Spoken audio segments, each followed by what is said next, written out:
अस्सलाम वालेकुम। अपने यूट्यूब चैनल में मैं आपको वेलकम करती हूँ। और आज का जो मेरा टॉपिक है वो बहुत ही डिफरेंट भी है, ज़ाहिर पॉलिटिकल से हटके है, लेकिन एक बहुत ही संगीन सूरत हाल की निशानदेही पर है।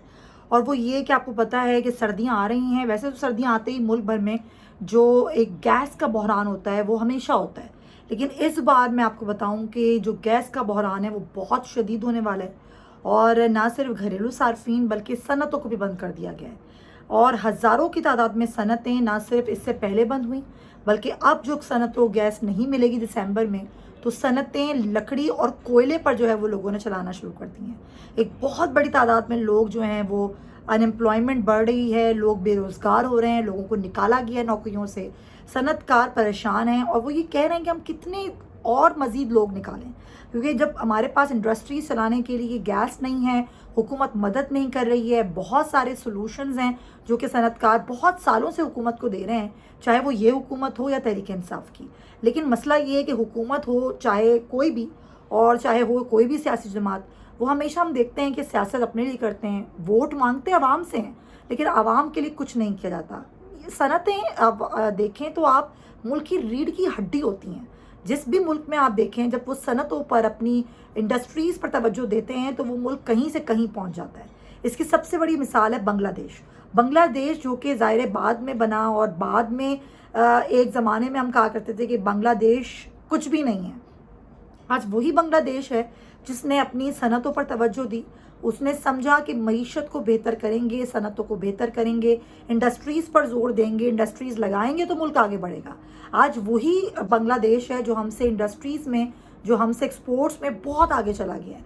पूरी दुनिया में तिजारत हो रही है, पूरी दुनिया में बांग्लादेश की जो एक्सपोर्ट्स हैं वो जा रही हैं, और उनकी बनाई हुई चीज़ें जो हैं वो फ़रोख्त हो रही हैं। और हमने क्या किया, हम जो एक ज़माने में बहुत आगे हुआ करते थे, हम बिल्कुल ही पीछे चले गए। और इन 7 महीनों में तो बहुत ही बुरा हाल हुआ है। इवन कोविड के ज़माने में जब तहरीक इंसाफ की हुकूमत थी तो एक्सपोर्ट्स जो थी वो बढ़ी, और एक्सपोर्टर्स को हमेशा आसानियाँ दी गई।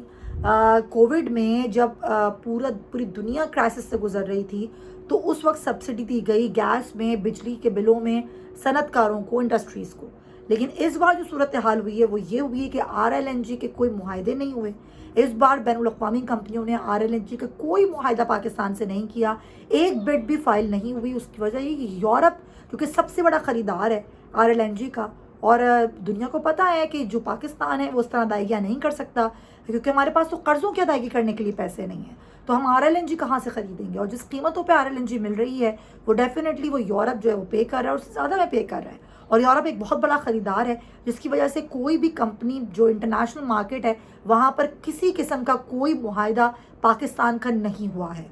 हमने कभी इस बात पर तवज्जो नहीं दी कि हम अपनी इंडस्ट्रीज़ को सोलर पे लेकर आएँ, हम अपनी इंडस्ट्रीज़ को बिजली पे लेकर आएँ। बिजली इतनी महंगी कर दी गई है, बिजली बनाने के लिए भी जो मुख्तलिफ तरीक़े हैं हमने उस पर भी कभी ज़ोर नहीं दिया। और आज ये सूरत हाल है कि एक ज़माने में पाकिस्तान जो कि गैस के वाले से एक बड़ा हमारे पास ज़खायर थे ना, वो ज़खायर ख़त्म हो गए, बल्कि हम जो इम्पोर्ट किया करते थे अब हम उस काबिल भी नहीं रहे कि हम इम्पोर्ट करें। और इम्पोर्ट जो करते हैं वो इतनी ज़्यादा कीमत होती है, और उतनी ही ज़्यादा कीमत में फिर आगे वो बेची जाती है, कि इस तरह से इंडस्ट्रीज़ को, घरेलू सार्फिन को, सबको नुकसान हो रहा है।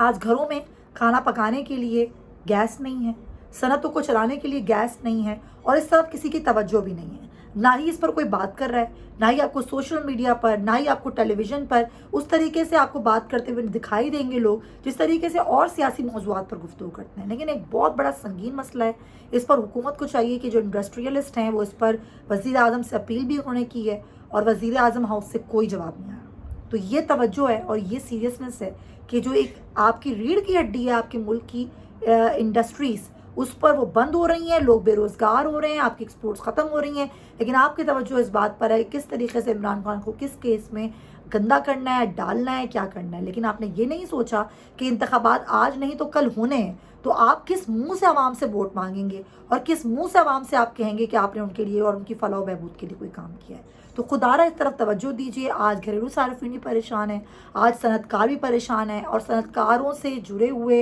इंडस्ट्रीज से जुड़े हुए जो लोग हैं, जो ज़ाहिर जो रोज़गार है जिनका, वो भी बहुत परेशान है। तो हुकूमत को चाहिए कि अगर उनको वोट चाहिए 15 दिन के लिए नहीं, 20 दिन के लिए नहीं, बल्कि अपनी सियासत चमकाने के लिए नहीं, बल्कि वाकई आवाम के लिए काम करें, तो आपको ये सब कुछ करने की ज़रूरत नहीं पड़ेगी। आपको वैसे ही लोग, आवाम जो है वो वोट देंगे। تو یہ ہے اصل طاقت، یہ ہے اصل طاقت کا سرچشمہ. اس پر دھیان دیجیے اور اس پر بات کیجیے اور اس پر سیریسنس دکھائیے اپنی. چھوڑ دیجیے کہ آپ نے آرمی ایکٹ میں کتنی ترامیم کرنی ہے. چھوڑ دیجیے کہ عمران خان کو توشہ خانہ میں آپ نے کس میں ڈالنا ہے.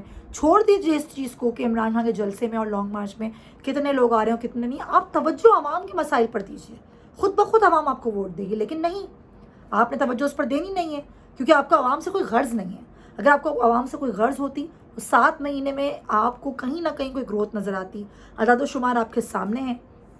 پچھلے 7 مہینے میں گروتھ کیا تھی، آپ کی تمام جو انٹرنیشنل مارکیٹس ہیں اس میں آپ کی رپورٹس کیا تھیں، آپ کے پاس ادائیگیاں کرنے کے لیے پیسے کتنے تھے، آپ کے ریزرو کتنے تھے، آپ کا ڈالر کا ریٹ کیا تھا، اور آج آپ کی انڈسٹریز کی، آج سے 7 ماہ پہلے آپ کی انڈسٹریز کی کیا حالت تھی. ان چیزوں کو چھٹلایا نہیں جا سکتا. تو خدا را سیریس ہو جائیں، خدا را عوام کے لیے سوچیے.